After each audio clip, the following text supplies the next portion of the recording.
Baik, Assalamualaikum warahmatullahi wabarakatuh. Salam sejahtera bagi kita semua.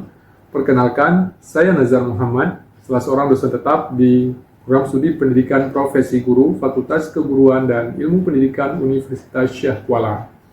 Adapun bidang keilmuan saya adalah pendidikan biologi, dan dalam kesempatan ini saya akan menampilkan unjuk kinerja bidang pengajaran sebagai salah satu syarat dalam mengikuti sertifikasi dosen tahun 2025. Nah, dalam video ini saya akan menampilkan bagaimana proses pembelajaran mata kuliah biokimia pada materi biosintesis asam lemak. Namun sebelum itu, saya akan jelaskan sedikit terkait dengan mata kuliah biokimia dengan bobot 2 SKS, di mana dalam mata kuliah biokimia ini dibahas tentang organel-organel yang berperan dalam metabolisme seluler, ya, seperti mitokondria misalnya. Lalu dibahas tentang berbagai macam senyawa biomolekul seperti karbohidrat beserta struktur penyusunnya, lemak beserta struktur penyusunnya, protein, serta asam nukleat yang berperan juga dalam proses pewarisan sifat. Nah, selanjutnya saya ingin menjelaskan terkait dengan sistem pembelajaran pada materi biosintesis asam lemak. Ya, jadi pada materi biosintesis asam lemak ini saya mengajar dengan dua metode. Yang pertama secara tatap muka langsung di kelas, ya, tatap muka langsung di kelas, di mana di situ lakukan dengan cara direct learning, lalu diskusi tanya jawab, ya. Lalu juga pembelajaran saya lakukan secara daring. Nah, pembelajaran secara daring ini dapat secara sinkronus dengan memanfaatkan aplikasi pembelajaran daring seperti Zoom Meeting, Google Meet, dan sebagainya. Lalu juga pembelajaran secara daring dapat dilakukan secara asinkronus dengan memanfaatkan Learning Management System berbasis Moodle yang tersedia pada laman usk.ac.id. Saya ulangi, pada laman e-learning.usk.ac.id, di mana para mahasiswa dan mahasiswi dapat mengakses materi perkuliahan secara daring walaupun tidak secara real time. Ya, jadi pada laman e-learning.usk.ac.id para mahasiswa dapat mengakses materi seperti PPT, materi modul, ya, lalu link-link pembelajaran, tautan pembelajaran lain, video pembelajaran terkait dengan mata kuliah materi biosintesis asam lemak, ya, serta materi-materi lain yang relevan, ya, yang berhubungan dengan materi biokimia serta materi metabolisme seluler. Assalamualaikum warahmatullahi wabarakatuh. Waalaikumsalam warahmatullahi wabarakatuh. Baik, terima kasih. Bagaimana kabarnya hari ini? Baik, Pak. Ya, sudah siap ya untuk mengikuti perkuliahan? Siap, Pak.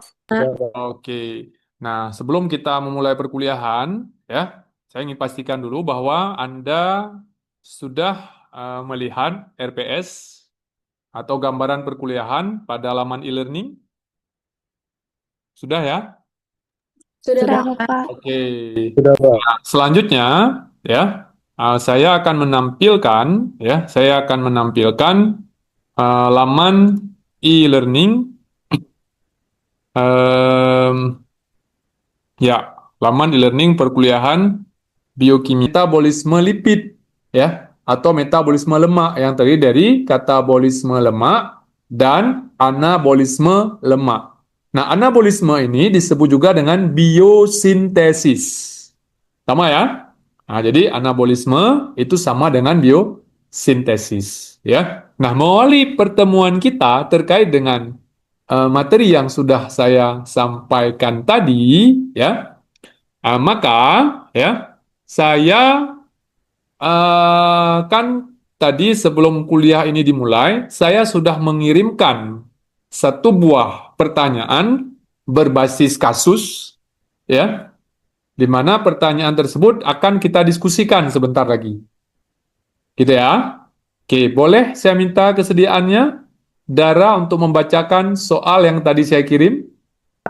Seorang mahasiswa kedokteran bernama Andi membaca bahwa tubuh manusia mampu membuat asam lemak jenuh dari kelebihan karbohidrat yang ia konsumsi. Ia penasaran bagaimana tubuh bisa mengubah zat makanan menjadi lemak, padahal ia tahu bahwa lemak tidak secara langsung dikonsumsi dalam jumlah besar setiap harinya. Pertanyaannya? Nah, untuk Saya ingin mencoba untuk menjawab, Pak. Ya, silakan Roshita. Baik, jadi di dalam tubuh itu, meskipun kita tidak memproduksi lemak secara berlebihan atau banyak, tapi tubuh kita itu pada dasarnya dapat membentuk lemak. Nah, caranya itu adalah ketika kita mengalami yang namanya kelebihan karbohidrat. Nah, ketika karbohidrat itu kan dalam tubuh biasanya diubah menjadi glukosa. Nah, yang mana tujuannya adalah untuk menghasilkan energi. Tapi apabila energi sudah tercapai dan ada kelebihan glukosa, maka glukosa tersebut dapat diubah menjadi pirufat melalui proses glikolisis di sitoplasma. Kemudian pirufat ini akan diubah menjadi asetil-CoA, yang mana asetil-CoA ini merupakan senyawa utama untuk biosintesis asam lemak. Ya, terima kasih. Oke, nah selanjutnya, bagus sekali ya jawabannya. Oke, nah ini saya yakin nantinya pada saat masuk kepada materi terkait dengan konsep biosintesis lemak, ya, Anda saya yakin karena sudah membaca terlebih dahulu terkait dengan materi yang akan kita pelajari, insya Allah nantinya akan lebih terarah, ya, untuk memahami konsep dan untuk dapat memecahkan kasus-kasus yang berhubungan dengan materi perkuliahan ini, yaitu biosintesis lemak, ya. Yang selanjutnya, kebutuhan oksidator atau reduktor. Pada sintesis asam lemak butuh reduktor. Ingat, ini reaksinya berkebalikan ya, walaupun nggak sepenuhnya. Ya, satu reaksi pembentukan, satu reaksi penguraian. Kalau reaksi pembentukan dia butuh reduktor. Kenapa? Karena reaksi yang berlangsung adalah reaksi reduksi. Nah, ini reaksinya. Yang di sebelah sana itu reaksi sintesis warna biru ya. Sebelah sini reaksi degradasi. Reaksi biodegradasi, yang sana biosintesis. Ini katabolisme, sana anabolisme, biosintesis, biodegradasi. Apa bedanya? Apa bedanya? Yang pertama ada dibilang prekursornya beda ya? Senyawa antaranya beda kan? Ya. Di sini senyawa antaranya koenzim A, di sini ACP. Apa penanya ACP? Asil carrier protein. Apa itu carrier? Pembawa. Ya betul, pembawa. Koenzim A untuk proses biodegradasi. ACP untuk proses apa? Biosintesis. Asetil koenzim A dihasilkan pada proses biodegradasi, ya kan?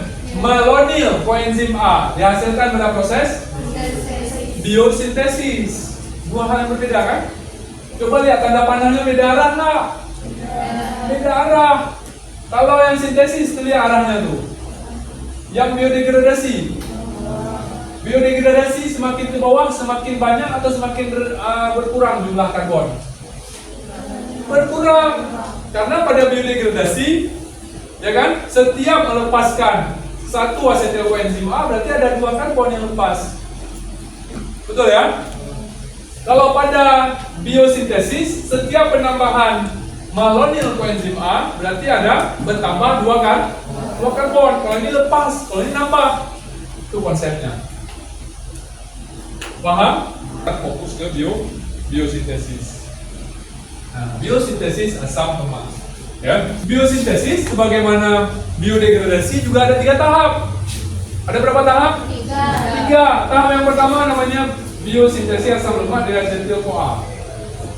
Ya, jadi biosintesis lemak yang pertama adalah tahap biosintesis asam lemak. Proses pembentukan asam lemaknya dulu sebelum nanti jadi lemak. Karena yang namanya lemak adalah gliserol tambah asam lemak. Nah, jadi pertama biosintesis asam lemak dari asetil koenzim A. Di mana berlangsungnya? Di sitosol. Ya. Lalu pemanjangan rantai asam lemak. Pemanjangan rantai asam lemak. Di mana terjadi pemanjangan rantai asam lemak?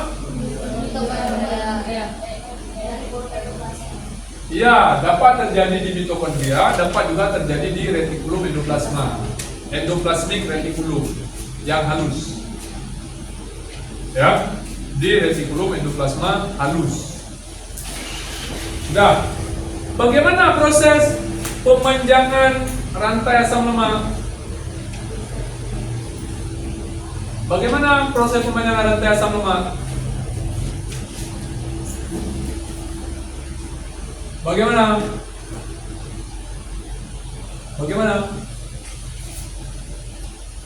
Kemarin kalau misalnya pada proses biodegradasi dihasilkannya energi pada beta oksidasi dengan cara melepaskan asetil-CoA. Ya kan?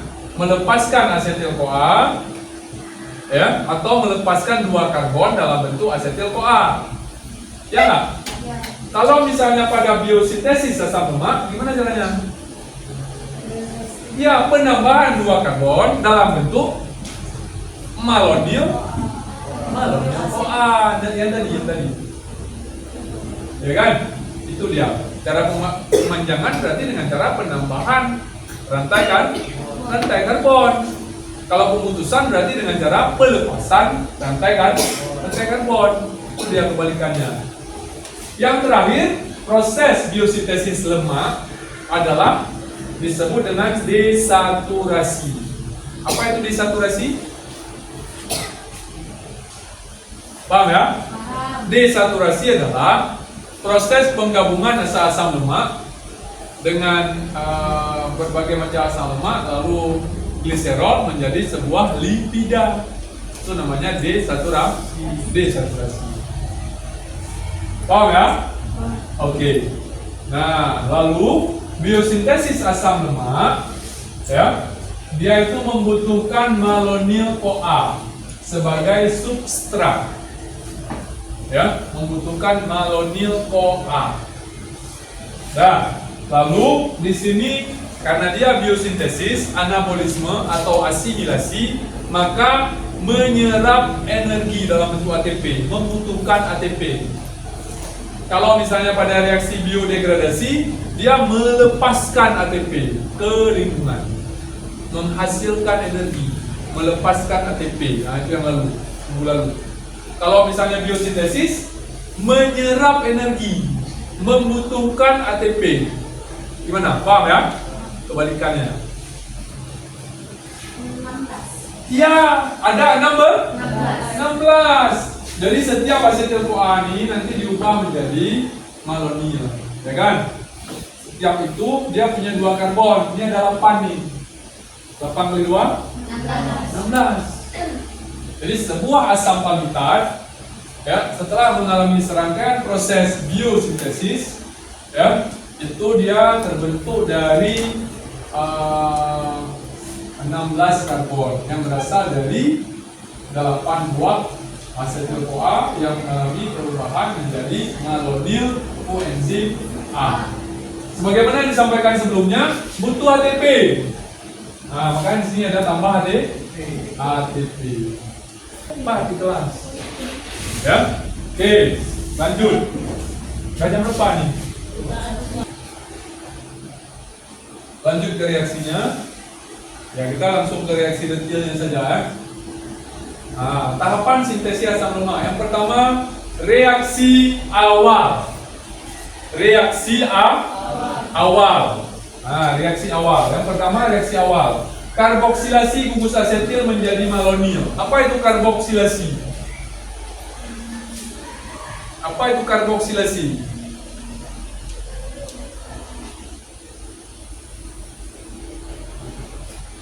Kalau dekarboksilasi berarti lepas karbon. Nah, kalau ini berarti penambahan karbon. Ya. Lalu reaksi dikatalis oleh asetil koenzim A karboksilase. Kenapa? Ya, karena substratnya asetil-CoA. Ya, asetil-CoA dan CO2, karboksilase. Ya, ada gugus karboksil. Jadi reaksinya biotin enzim di kompleks enzim ya, tambah ATP tambah HCO3 asam karbonat, butuh ATP, ya kan? Maka akan menghasilkan karbon dioksida berikatan dengan biotin enzim tambah ADP tambah PI. ADP adenosin difosfat, PI fosfat inorganik. Jadi fosfat ketika dia lepas dari ATP, dia dalam bentuk bebas, disebut dengan fosfat inorganik. Paham ya? Oke. Lalu CO2 biotin enzim yang berikatan dengan biotin enzim bereaksi dengan asetil koenzim A akan membentuk malonyl koenzim A. Ya, yang ditambah biotin enzim. Biotin enzim tetap ya? Tetap ya kan? Di sini tetap ya kan? Nggak berubah kan? Itulah sifat enzim sebagai biokatalisator. Dia membantu mempercepat reaksi sebagai biokatalisator. Tapi setelah reaksi selesai, dia nggak terurai. Pemanjangan rantai putaran 1, ya. Pembentukan asetil ACP dan malonyl ACP, ya. Nanti kita lihat reaksinya. Reaksi dikatalis oleh asetil transasilase dan malonyl transasilase. Ya, asetil CoA tambah ACP membentuk asetil ACP. CoA-nya dilepas. Ya, kita pakai ACP tadi sebagai apa? Senyawa antara ya. CoA-nya dilepas. Senyawa antara yang dipakai adalah ACP. Lalu malonyl CoA tambah ACP membentuk malonyl ACP. Ya. Lalu terjadi reaksi kondensasi asetil ACP tambah malonyl, maka akan terbentuk asetil ACP tambah ACP tambah CO2. Ya. Oke. Nah, sekarang kita lihat. Ini reaksi kondensasi. Ya. Asetil ACP. Ada berapa karbonnya? Di sini ada karbon ya. Kalau dibuat rumus bangun seperti ini, biasanya dia tulis ini ada karbon di sini. Berarti di sini ada berapa karbonnya? Ada dua. 1, 2. C yang di sini bukan karbon, ini carrier, hasil carrier protein. Berarti 1, 2. Asetil ACP punya 2 karbon. Tambah malonyl ACP. Dia ada berapa karbon malonyl? 1, 2, 3. Dari mana asal malonyl?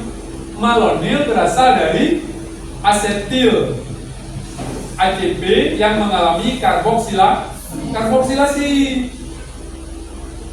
ya kan? Tambah karbon dari CO2, dari 2 karbon menjadi 3 kan? 3 karbon. Nah, ini dia. Sudah. Selanjutnya terjadi kondensasi. Ya, terjadi kondensasi. Apa yang beda nih antara yang ini dengan yang ini? Ada bedanya nggak?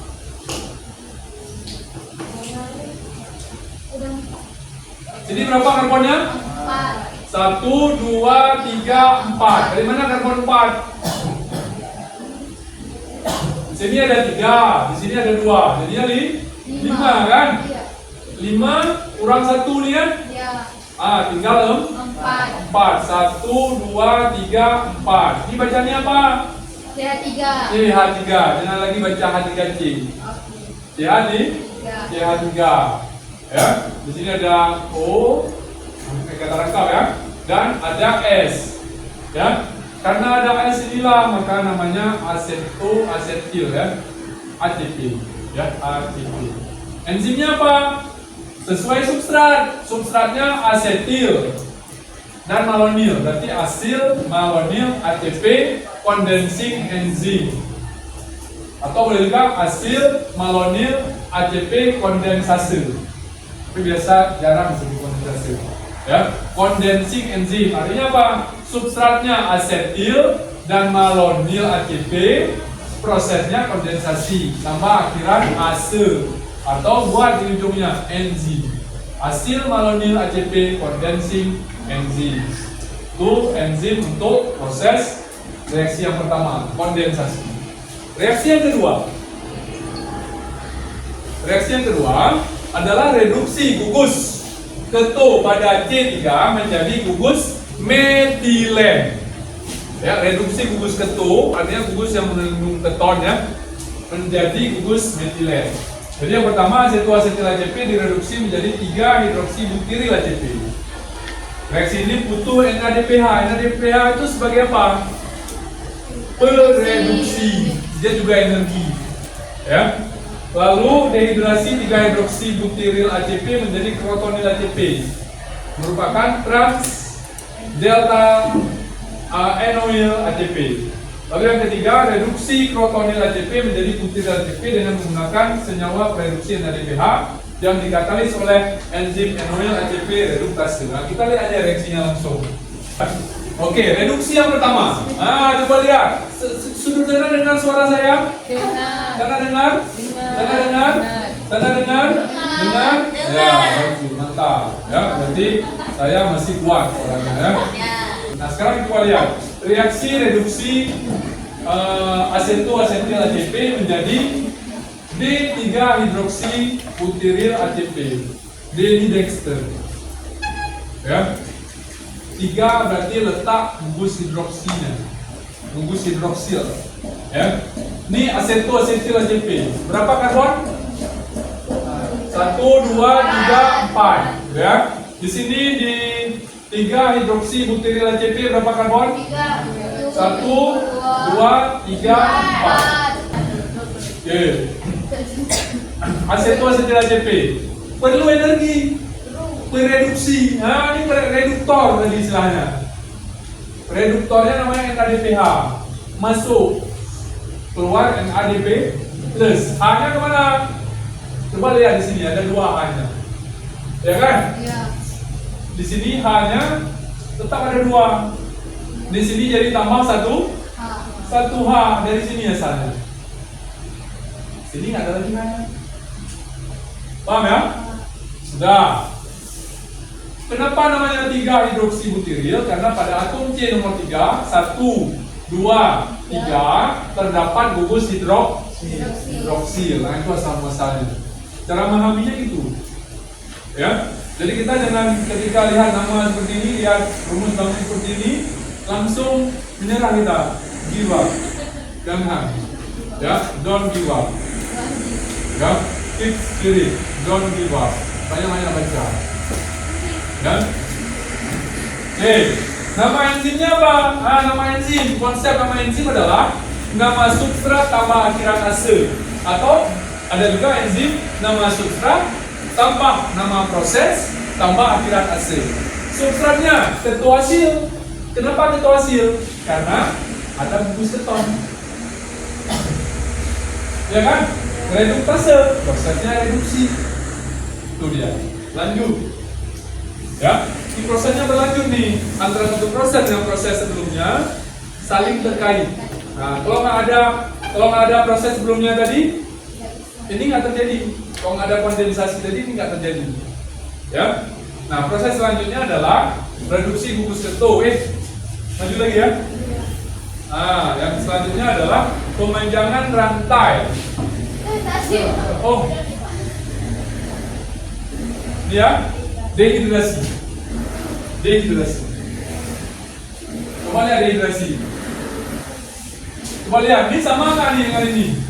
Di sini berapa karbon? 1, 2, 3, 4. Di sini berapa? 1, 2, 3, 4. Ada beda nggak? Di atom C kedua dan atom C ketiga dihubungkan oleh kata rangkap. Ini bukan kata rangkap. Mana lebih jenuh? Ini lebih ya? Lebih jenuh. Ya. Nah, sekarang coba lihat. Disebut dehidrasi karena ada lepasin air. Di sini ada 2 H-nya. Di sini ada H, di sini ada OH. Di sini ada OH? Enggak. Kemana OH-nya? Kemana? Sudah dilepaskan. Ya kan? H yang ini sudah dilepas. Ya kan? H juga dilepas sehingga terbentuklah H2O. Disebut dengan reaksi dehidrasi. Jadi terjadi pelepasan OH dan H membentuk H2O sehingga disebutlah reaksi dehidrasi. Selanjutnya reaksi reduksi yang kedua. Tadi reaksi pertama udah, reaksi kedua. Reaksi kedua protonil ACP direduksi dengan reduktornya NADPH menjadi butiril ACP. Ya kan? Protonil jadi butiril. Dia ada kata lengkap. Ini jadi nggak ada lagi. Ini ada 2 H-nya, di sana cuma 1. Dari sini H-nya ya. Ya kan? Nah selanjutnya ini enzimnya enoil ACP reduktase ya. Enoil ACP reduktase. Pemanjangan rantai yang kedua. Nah reaksi pemanjangan rantai putaran kedua, lalu ulang lagi kondensasi dengan malonil ACP membentuk C6 beta ketuasil ACP. Ya, kita lihat sekarang. Tadi kan kalau malonil tadi kan cuma 3 karbon. Ini dengan penambahan lagi terbentuk yang 6 karbon. Dibentuk 6 karbon. Pemanjangan yang kedua ya, reaksi ini sama dengan reaksi pemanjangan rantai putaran 1. Selanjutnya pemanjangan rantai diteruskan sampai terbentuk C16. Dibentuk sampai C16. Ya, contohnya ini, contohnya pada sintesis asam palmitat. Jadi kalau asam palmitat bahan bakunya asetil-CoA tambah 7 malonil ya, 7 malonil tambah NADPH membentuk palmitat, ya kan? Dihasilkan juga CO2, ya, dan diserap energi gitu kan. Lalu di sini 7 asetil-CoA, 7 malonil, di sini butuh ATP ya kan? Jadi ya, selanjutnya 8 asetil-CoA tambah 7 ATP tambah 14 NADPH tambah 6H+ membentuk palmitat. Ya, dan terakhir di sini ATP-nya sudah berubah dalam bentuk ADP dan PI. Kenapa? Karena ini reaksinya menyerap energi. Ya. Nah, ini belum sampai ke tahapan desaturasi. Kalau desaturasi berarti asam lemaknya sudah mulai digabung-gabungkan. Asam lemak tambah asam lemak tambah asam lemak tambah asam lemak tambah gliserol, jadilah sebuah lipida. Semakin panjang rantai karbon, makin panjang pula, makin beda pula asam lemak yang terbentuk. Ya, jadi salah satu perbedaan dari masing-masing asam lemak adalah jumlah rantai atau panjang rantai karbon yang menyusunnya. Itu perbedaan antara satu asam lemak dengan asam lemak yang lain. Bisa dipahami sampai di sini? Silakan bertanya.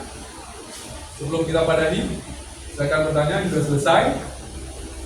Silakan bertanya. Hari ini juga ada kuis ya. Tiap-tiap hari dengan saya ada kuisnya. Ya, tujuan saya buat kuis adalah, tujuan saya kasih kuis adalah agar Anda setiap hari bisa saya evaluasi. Sudah dipahami ya? Oke. Yakin Anda di masa depan nanti akan menjadi guru-guru yang sukses, guru-guru yang mampu mengayomi dan memotivasi peserta didik untuk bisa menjadi lebih sukses daripada Anda. Ya.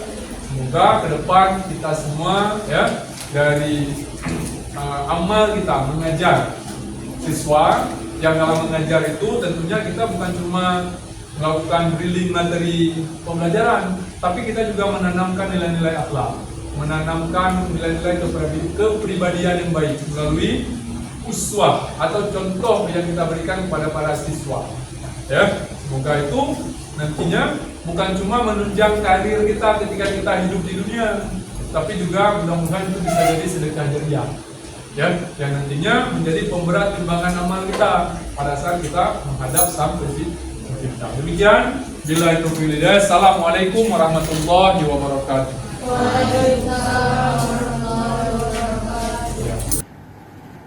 Demikian serangkaian pernyataan diri dosen dalam unjuk kerja Tridharma Perguruan Tinggi bidang pengajaran sebagai bagian dari program sertifikasi dosen tahun 2025.